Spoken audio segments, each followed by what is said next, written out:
Bismillahirrahmanirrahim. Assalamualaikum warahmatullahi wabarakatuh.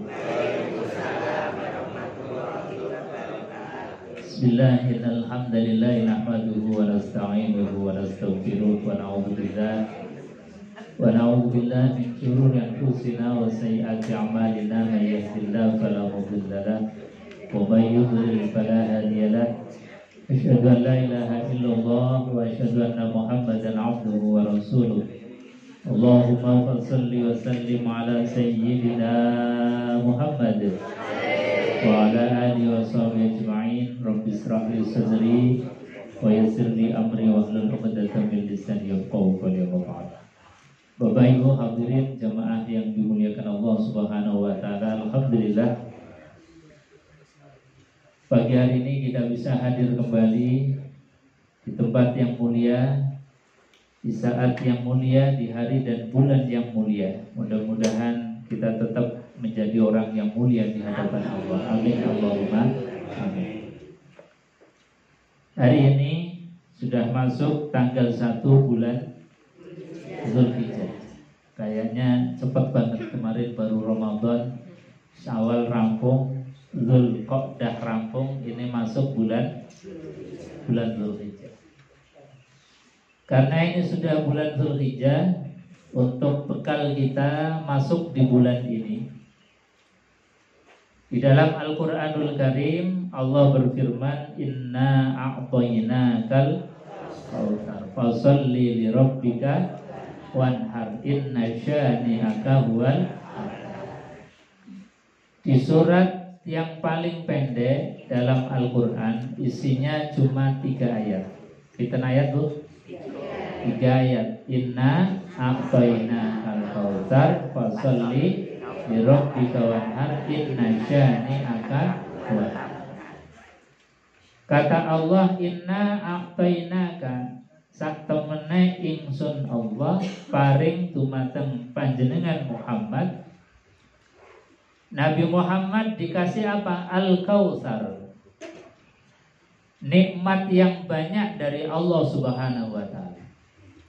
Jadi Al-Kautsar dalam tafsir disebutkan adalah nikmatul katsir, nikmat yang sangat banyak sekali yang Allah berikan kepada kita.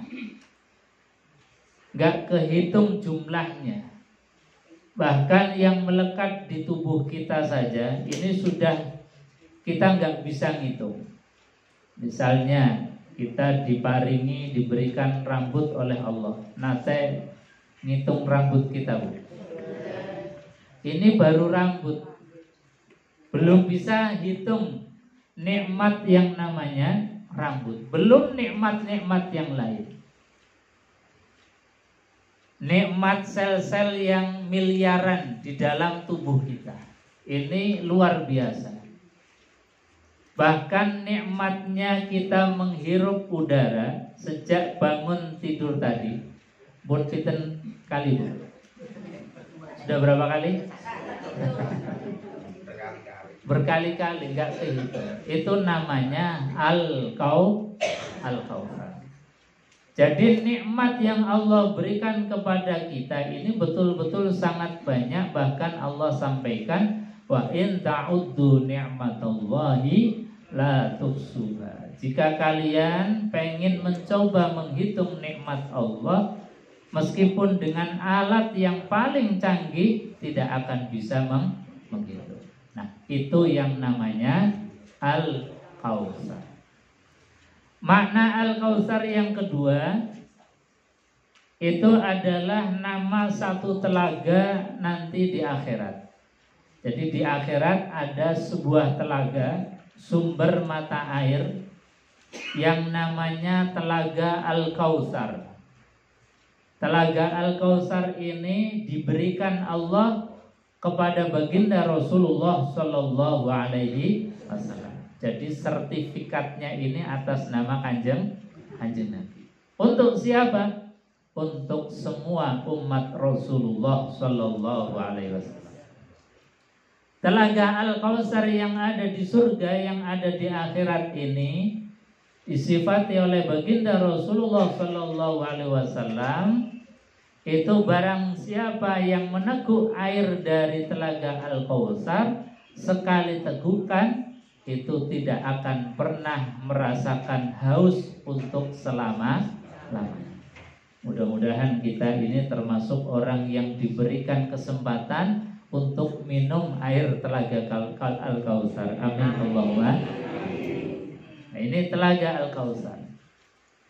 Jadi ketika Allah berikan kepada baginda Rasulullah SAW telaga Al-Kautsar, Allah berikan kepada kita nikmat yang sangat banyak. Allah hanya minta dua. Nyuwun pinten? Minta dua. Apa itu? Fasholli li rabbika wanhar. Jadi konsekuensi barter rasa terima kasih matur nuwunnya kita kepada Allah, Allah hanya minta dua, fasholli, maka sholatlah, kata Allah. Jadi kita ini diminta oleh Allah untuk sholat. Karena apa? Karena kita sudah diberikan nikmat yang sangat banyak. Allah Subhanahu wa ta'ala memerintahkan kita untuk sholat karena Allah sangat rindu kepada kita. Bahkan rindunya Allah itu sehari 5 kali. Tapi kadang-kadang kerinduan Allah ini bertepuk sebelah tangan. Sudah hayya 'alas sholat, masih mancal kemul, masih ngulet, belum mau bangun. Padahal apa? Allah sudah rindu kepada kita. Maka sekali lagi, jangan kerinduan Allah kemudian bertepuk sebelah tangan. Kita sambut dengan bergegas, mengambil air wudhu, datang ke masjid untuk melaksanakan kewajiban sholat 5 waktu. Yang kedua, Allah minta kepada kita wanhar. Setelah kita diberikan nikmat yang banyak, maka berkurbanlah.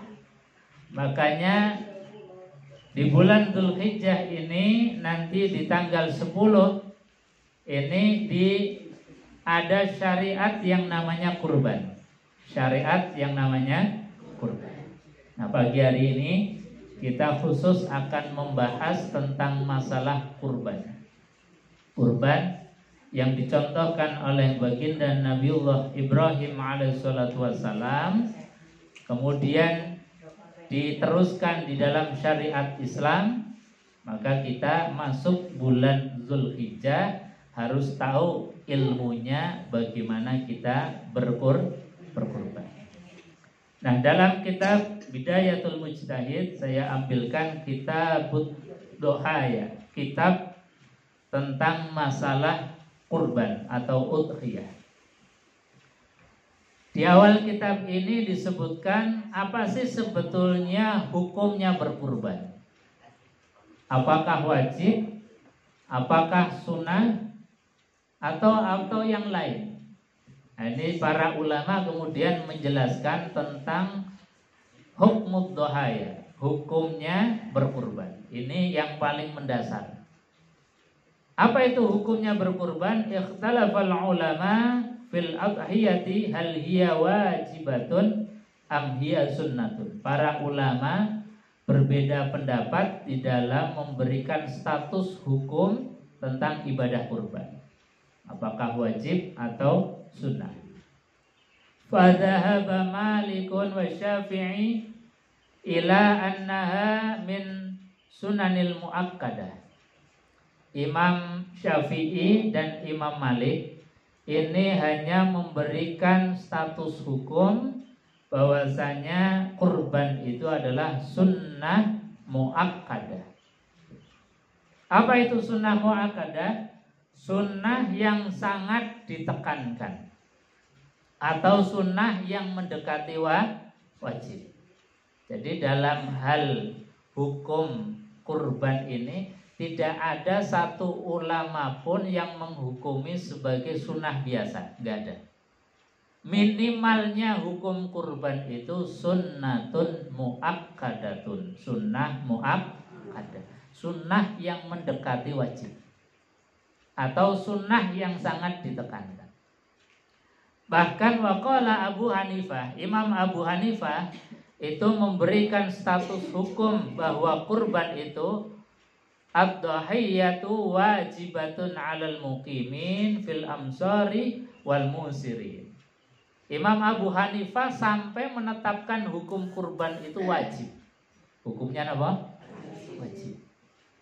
Wajib 'alal muqimin bagi orang yang mukim yang tidak dalam bepergian fil amsar wal musirin, di tempat-tempat atau di kota-kota besar yang mampu, yang kaya, ini dihukumi wajib untuk berkurban. Jadi sekali lagi dalam hukum itu tidak ada yang menghukumi kurban itu sunnah biasa, nggak ada. Minimalnya adalah sunnatun muakkadatun. Bahkan Imam Hanafi memberikan status hukum wajib. Kenapa? Wajib. Nah, yang harus kita pahami, kita tahu kenapa para ulama ini memberikan keterangan yang beda-beda. Ada yang wajib, ada yang sunnah muakkadah. Nah, kita harus tahu tentang logika berpikirnya para ulama. Kenapa hukumnya ini wajib atau sunnah muakkadah? Wasababu ikhtilafihim, sebab perbedaan para ulama ini di dalam memahami hal ya fi'lihi alaihi salatu wassalam fi dzalik, di dalam memahami fi'liyahnya Rasulullah di dalam masalah kurban, mahmulun 'alal wujub au 'alan nadab. Kemudian para ulama mengartikan apakah ini wajib atau sunnah dalam perbuatannya Rasulullah. Lah Rasulullah gimana tentang kurban? Annahu lam yatruk sallallahu alaihi wasallam ad-dhahiyati qattun. Kanjeng Nabi sallallahu alaihi wasallam lam yatruk, tidak pernah meninggalkan yang namanya kurban. Artinya terus menerus. Tiap tanggal 10 Zulhijjah pasti Kanjeng Nabi itu kurban. Bahkan dalam keadaan safar, dalam keadaan bepergian, beliau tetap berkurban. Makanya kemudian dari fi'liyahnya Rasulullah, perbuatannya Rasulullah, kemudian ada yang menarik hukum bahwa ini adalah wajib. Seperti Imam Sinten? Abu Hanifah. Tapi Imam Malik dan Imam Syafi'i hanya memberikan status sunnah muakkadah. Kenapa? Imam Syafi'i hanya memberikan status hukum sunnatun muakkadah karena dalam hadis Rasulullah sallallahu alaihi wasallam beliau bersabda, "Idza dakhalal 'ashr fa arada ahadukum ayyudhiya fala ya'khudh min sya'rihi syai'an wala min azfari."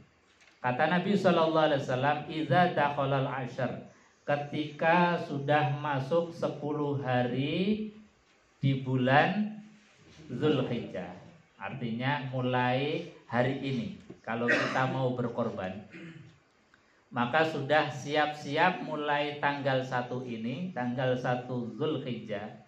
Fa'aroda ahadukum, kalau kita sekalian itu hendak berkurban, kata Nabi, fala ya'khudh min sya'rihi syai'an, maka jangan mencukur rambut.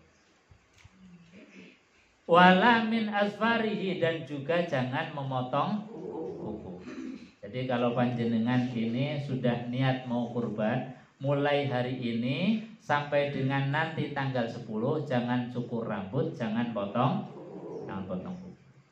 Nah, dalam hadis ini ada kalimat fa'aroda ahadukum, jika kalian menghendaki untuk berkurban. Artinya apa? Kalimat ini menunjukkan bahwa kurban ini tidak wajib, hanya pilihan. Yang hendak berkurban jangan nyukur rambut, jangan motong kuku. Nah, ini kemudian diambil hukum oleh Imam Syafi'i bahwasanya hukumnya adalah sunnah. Tapi karena sunnah ini tidak pernah ditinggalkan oleh Rasulullah, maka sunnahnya kemudian meningkat menjadi sunnah muakkadah. sunnah yang mirip-mirip wajib atau sunnah yang mendekati wajib. Sekali lagi dari segi hukum tidak ada yang menghukumi sunnah biasa, minimal adalah sunnah muakkadah. Jamaah yang dimuliakan Allah. Nah, kemudian tentang masalah anwa'id dohaya, hewan atau macam-macam hewan yang boleh untuk dikurbankan, dan juga urutan fadilah keutamaan kurban. Apakah kurban itu yang utama unta, sapi baru kambing, atau yang utama itu kambing, sapi baru unta. Nah, ini dijelaskan di dalam kitab Ajma'al ulama ala jawazid dohaya min jami'i bahimatil an'am. Para ulama sepakat bahwasanya yang boleh untuk dikurbankan adalah bahimatul an'am, yaitu binatang ternak. Jadi yang dikorbankan atau yang dijadikan sebagai hewan kurban itu binatang ternak. Yang dimaksud adalah binatang ternak yang halal untuk dimakan, bukan terus babi kemudian untuk korban kan. Yang dimaksud adalah hewan ternak yang halal untuk dimakan. Ini para ulama sepakat. Hanya ada satu riwayat yang membolehkan untuk berkurban dengan sapi yang liar atau dengan kijang yang liar. Ini pendapat dari Al-Hasan Ibnu Shalih. Qala, beliau berkata bahwasanya tajuzud tadhiyati bi baqaril wahsy wadh-dhabi. Menurut beliau boleh berkurban dengan sapi liar atau dengan kijang atau menjangan atau rusa. Ini boleh menurut Imam Hasan bin Shalih. Tapi jumhurul ulama bahwasanya yang digunakan untuk berkorban adalah bahimatul an'am, hewan ternak. Nah, sedangkan di dalam masalah afdholiyahnya, yang utama itu yang bagaimana? Nah, di sini para ulama berbeda pendapat. Waqtalafu fil afdhal. Para ulama berbeda pendapat di dalam masalah kurban yang paling utama. Fadhahaba Malik ila annal afdhal fid dhahaya al-kibas summal baqar summal ibil. Menurut Imam Malik, yang utama itu adalah berkurban kambing. Jadi menurut Imam Malik yang utama apa? Kambing. Jadi urutan-urutannya itu kambing, baru sapi, baru unta. Kenapa beliau itu memberikan pendapat bahwa yang utama itu kambing? Karena ketika Nabiullah Ismail alaihissalatu wassalam itu diperintahkan untuk disembelih, Allah itu menggantinya dengan kambing. Bukan dengan unta, bukan dengan sapi. Meskipun Allah mampu kalau kemudian diganti dengan unta. Meskipun Allah bisa menggantikan Nabiullah Ismail itu dengan sapi. Tapi Allah justru menggantikannya dengan seekor domba atau kambing. Makanya kemudian Imam Malik memberikan pendapat hukum yang utama adalah kambing. Milih kambing nopo sapi?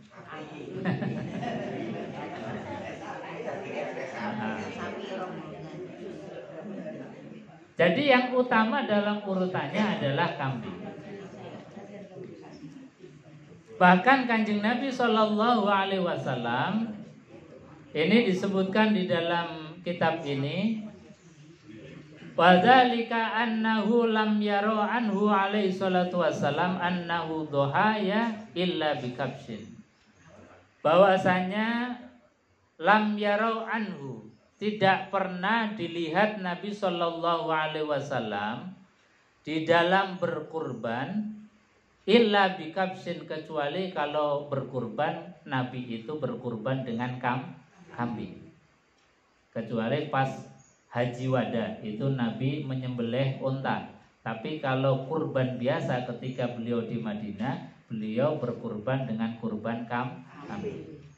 Makanya kemudian urutan keutamaan menurut Imam Malik, kambing dulu, baru sapi, baru unta. Nah, sedangkan Imam Syafi'i, wadzhab Syafi'i ila aksi ma ikhtala fihim mu'aradatul qiyas li dalilil fi'l. Kalau menurut Imam Syafi'i yang utama sebagaimana dalil qiyas, mengkiaskan tentang keutamaan orang yang berangkat Jumatan. Dalam hadis disebutkan man roha fi sa'atil ula faka'annama qarraba badana. Kata Nabi SAW, barang siapa yang berangkat Jumat di gelombang kloter yang awal, maka dia mendapatkan fadilah atau pahala seperti orang berkurban dengan kurban unta.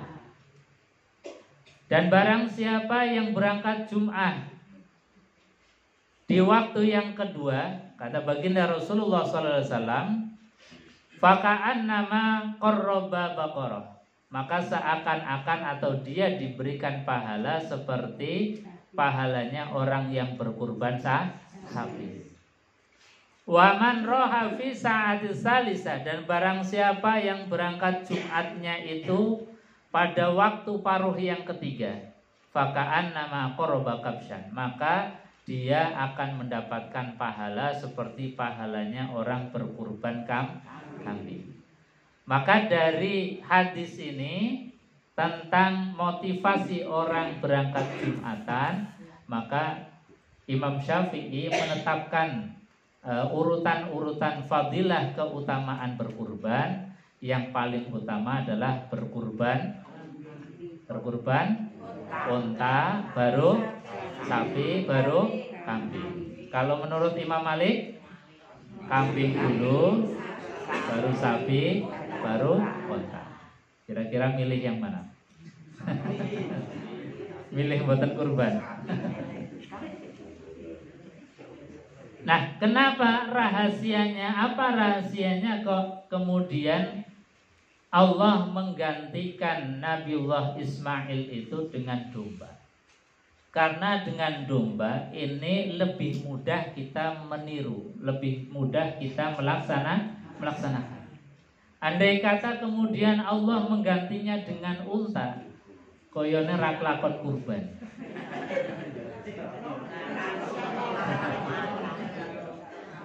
Kalau Allah mengganti Nabiullah Ismail itu dengan sapi, juga kayaknya nggak kelakon korban. Wong kita korban sapi itu aja bareng-bareng rombongan.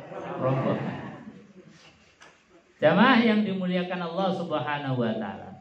Maka dari urutan-urutan tadi ini kita bisa memilih.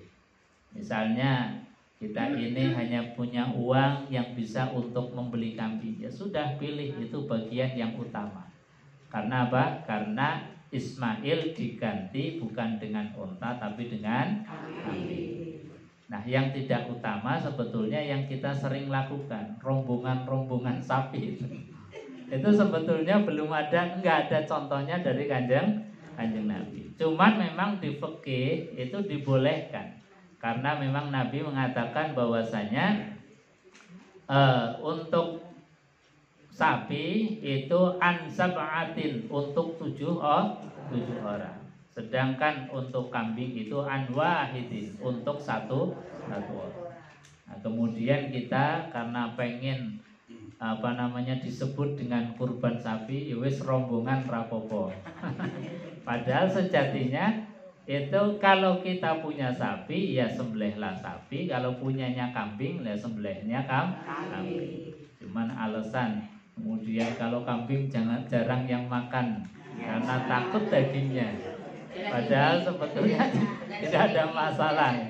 Jadi kadang-kadang kemudian alasannya tensinya tinggi, takut darah tinggi, atau kalau kambing dagingnya kurang banyak kemudian milih rombongan. Jadi secara fikihnya boleh, tapi itu tidak dicontohkan oleh baginda Rasulullah Shallallahu Alaihi Wasallam. Jadi Kanjeng Nabi nggak pernah ngajak-ngajakin, ayo sahabat urunan sapi, nggak pernah. Ayo sahabat urunan onta, nggak pernah. Bahkan saking tidak punyanya hewan untuk disembelih, ini diriwayatkan waruyaan Bilal. Diriwayatkan dari Bilal yang nggak punya kambing, nggak punya sapi, apalagi unta. Bilal ini hanya punya ayam jantan. Punya apa? Ayam jantan. Ini jago. Annahu dohaya bidikin. Maka Bilal itu kemudian menyembelih ayam jago. Saking pengennya berkurban. Karena apa? Tanggal 10 itu namanya Yaumun Nahr. Napa Bu? Yaum itu hari, An-Nahr itu artinya mengalirkan darah. Yaum itu hari, An-Nahr itu artinya menyembelih. Maka hendaknya di hari itu hendaknya kita menyembelih apapun. Duwene ayam ya disembelih.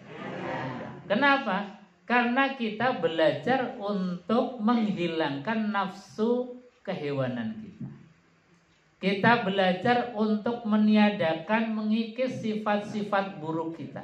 Sifat buruk kita ini adalah diantaranya sifat tomak. Mertos tomak Bu. Tomak itu kalau ditulis bahasa Arab hurufnya melompong kabeh. Huruf to sama huruf mim. To itu bolong, mim juga bolong. Artinya apa? Orang tomak itu biasanya orang yang melompong, gak dapat nikmat. Makanya orang yang tomak seringkali, misalnya ada panitia kurban, kok dilala, dia kelewatan gak kebagian. Itu biasanya tomak, kemudian yang disalahkan siapa? Itu namanya orang tomak. Makanya supaya sifat ini hilang, apapun yang kita punya itu kemudian kita sembelih. Kalau di rumah sudah ada persiapan ayam kan nggak terlalu berharap. Meskipun nanti alhamdulillah dapat. Kok dilalah kelewatan ya sudah nggak ada, nggak apa, karena sudah ada gantinya daging daging. Nah ini adalah pelajaran untuk menghilangkan sifat tadi, kerakusan, menghilangkan sifat tomak itu dilatih betul-betul dalam syariat. Khususnya tanggal 10 itu kita punya apa ya disembelih, dialirkan darahnya, dikurbankan atau disembelih. Nah ini apa namanya sahabat Bilal saking gak punyanya itu kemudian menyembelih ayam jantan. Tapi yang gak usah disebutkan ini kurban nanti karena kalau orang banyak itu tahu kemudian nanti jadi masalah. Yang penting sembelih itu aja. Tapi sebetulnya kalau dalam hadis ini waruyaan Bilal annahu duhaya. Jadi mengistilahkan tetap kurban kalau sahabat Bilal. Tapi yang karena memang nggak punya sama sekali, namanya aja bekas budak, nggak punya harta apa-apa. Tapi saking pengennya menyembelih, apapun yang dia punya kemudian dikurbankan. Jemaah yang dimuliakan Allah Subhanahu wa taala. Ini masalah tentang hewan yang dikurbankan dan afdolillah urutan-urutan yang dikurbankan. Nah, kemudian ahkamuz zabhi. Hukum tentang penyembelihan. Waktunya kapan nyembelih kurban? Nah, ini yang harus kemudian kita pahami. Baginda Rasulullah sallallahu alaihi wasallam, fa innahum ittafaqu ala anna dzabhi qabla shalah la yajuz. Para ulama sepakat di dalam menyembelih hewan kurban tidak boleh menyembelih kurban itu qabla shalah, sebelum sholat Idul Adha. Nah, ini yang harus hati-hati khususnya untuk panitia. Biasanya panitia kemudian dititipi hewan, kok dilalah malam hari itu kambingnya kejeret sampai cekik-cekik mati. Ini kalau enggak disembelih eman-eman, disembelih belum waktunya kurban menyembelih. Nah ini harus hati-hati. Karena apa? Karena kalau sampai mati kemudian harus tanggung jawab mengganti, atau minimal ya didiskusikan dengan orang yang berkurban.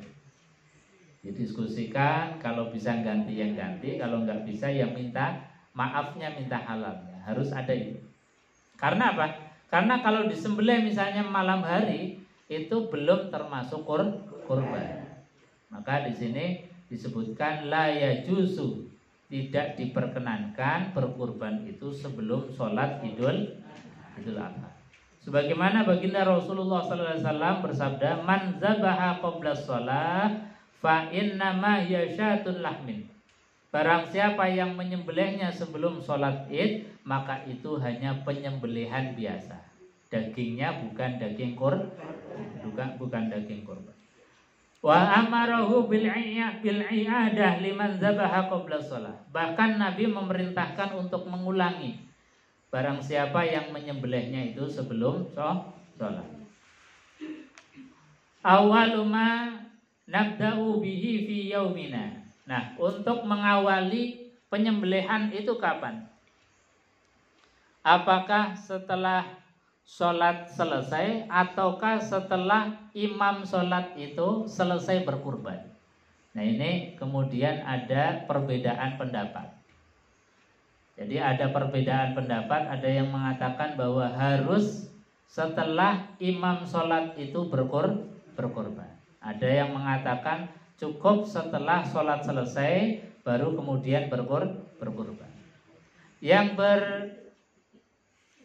pedoman bahwasanya setelah imam sholat menyembelih, karena baginda Rasulullah SAW di dalam hadisnya ini annahu la yajuzu li ahadin zabaha adhiyatuhu qabla zabhil imam. Ini Imam Malik mengatakan bahwasanya tidak diperkenankan seseorang itu menyembelih sebelum penyembelihan imam sholat. Karena apa? Nabi itu melarang jangan menyembelih sebelum aku menyembelih. Nah, saat itu Nabi sebagai imam sholat. Makanya Imam Malik kemudian mensyaratkan pokoknya kalau imam sholatnya belum menyembelih, ya jangan menyembelih dulu.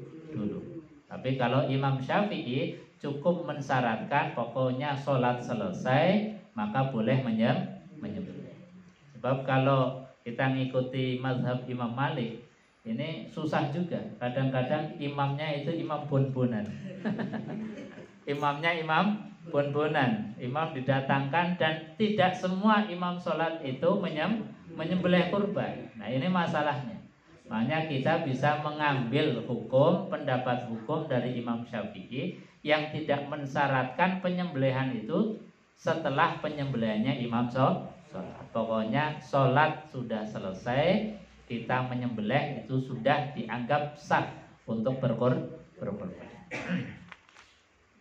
Yang terakhir, ini waktunya sudah mepet. Fi ahkamil luhumid dhuhaya, tentang masalah daging kurban. Nah, ini yang sering kemudian jadi problem. Daging kurban guru-guru nggak kebagian terus kemudian diviralkan. Nah, kita harus paham dulu daging kurban itu untuk siapa saja.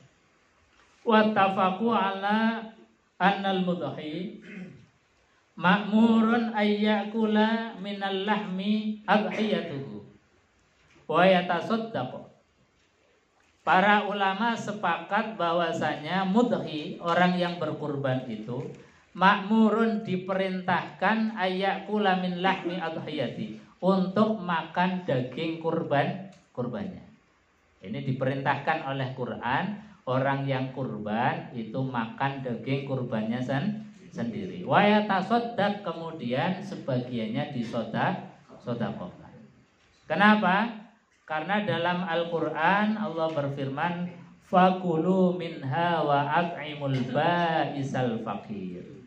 Wakulu fakulu, maka makanlah kalian minha, dari daging kurban. Wa at'imul ba'is, dan kemudian berilah makan kepada orang yang fakir, orang yang miskin. Jadi dalam Quran ini dibagi dua, dimakan kemudian disedekahkan.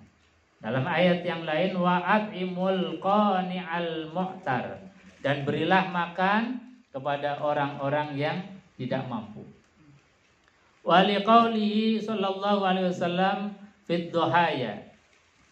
Sedangkan dalam hadis Rasulullah sallallahu alaihi wasallam ini dibagi 3. Yang pertama, kulu, makanlah olehmu sekalian.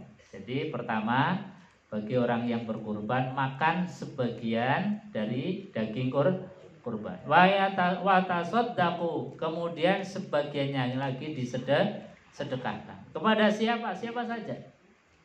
Orang kaya boleh, orang miskin apalagi. Jadi nggak ada kriterianya, nggak seperti yang namanya zakat. Kalau zakat itu pos-posnya itu sudah ditentukan oleh Quran, jadi tidak boleh melenceng. Jadi dari mulai fakir, miskin, kemudian ghorim, ibnu sabil, fisabilillah, itu semuanya sudah ditentukan oleh Al-Quran. Tidak boleh kemudian alasan itu saudaraku kemudian dibagi padahal mampu, nggak boleh. Nah, ini zakat. Beda dengan berkurban. Kalau berkurban, satu sebagian dimakan sendiri, sebagiannya lagi yatasaddaqu, untuk disodakohkan, sebagiannya lagi kata Rasulullah waddakhiru, untuk disimpan.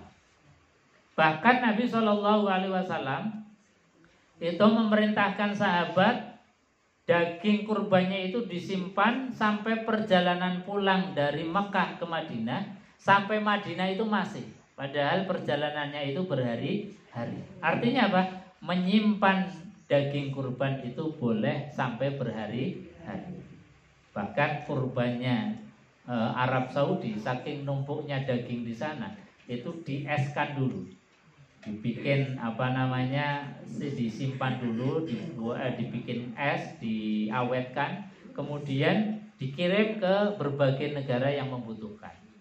Ini kalau nggak ada hadis ini nggak sampai kemudian bisa disimpan. Tapi barokahnya Nabi SAW mengatakan kulu wa tasaddaqu waddakhiru, makanlah, kemudian sedekahkanlah, kemudian sebagiannya disimpan. Ya, ini para ulama sepakat. Waqtalafa mazhabu Malik hal yu'maru bil aqli wa tasaddaq ma'an. Nah, para ulama berbeda pendapat di dalam apakah harus memang dua-duanya ini dilakukan, yaitu dimakan sebagian kemudian dibagikan sebagian. Ini para ulama berbeda pendapat. Am huwa mukhayyarun baina ayyaf'ala ahadin, atau hanya pilihan antara dua, makan atau disedekahkan. Jadi sebagian ulama ada yang mengatakan bahwasanya akni ayyakulal kullu au yatasaddaqu bil kull. Yang dimaksud adalah apakah kemudian boleh dimakan semuanya oleh orang yang kurban atau boleh disedekahkan semuanya. Nah, ini para ulama berbeda pendapat. Ada yang mengatakan boleh hewan kurban itu dimakan sendiri, nggak apa-apa. Ini ada sebagian ulama berpendapat demikian. Tapi ya tegel men. Masa kurban kemudian dimakan dewi, koyo mentolo. Atau disedekahkan semuanya, itu juga boleh. Jadi pilihan ini sebetulnya boleh. Dimakan semua juga boleh, disedekahkan semua juga boleh. Karena dalilnya fakulu minha wa at'imul ba'isa. Jadi pakainya wa, bukan summal at'imul ba'is. Artinya apa? Kalimat wawu ini menjadi penting, menjadi pilihan. Boleh kemudian memakan semuanya, boleh kemudian disedekahkan semuanya. Cuma kalau pilihannya tadi yang pertama dimakan semua, koyok mentolo. Makanya kemudian Nabi SAW memberikan solusi, ya sudah, makan sebagai bentuk kesunahan, karena memang perintahnya Quran itu makan dari daging yang kita kurbankan. kemudian sebagian besarnya kita sodakohkan. Nah, ini adalah tentang masalah daging kurban. Saya kira itu, mungkin sebelum ditutup ada yang mau ditanyakan, monggo.